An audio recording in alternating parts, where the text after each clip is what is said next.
అన్నంతో సహా అన్ని మాయే అంటారు. అప్పుడు పార్వతీదేవికి కోపం వచ్చి కనిపించకుండా వెళ్ళిపోతుంది.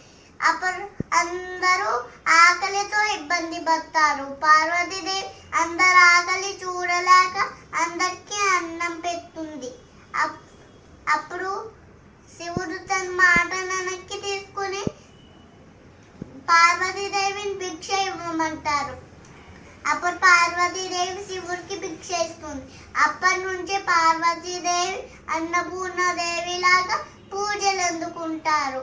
అన్నపూర్ణే సదా పూర్ణే శంకర ప్రాణవల్లభే నాన్న వైరాగ్య శిక్షాం దేహి పార్వతి మాసాచ పార్వతీదేవి పితా దేవో మహేశ్వరః బాంధవ శివభక్తస్య స్వదేశో భువనత్రయ.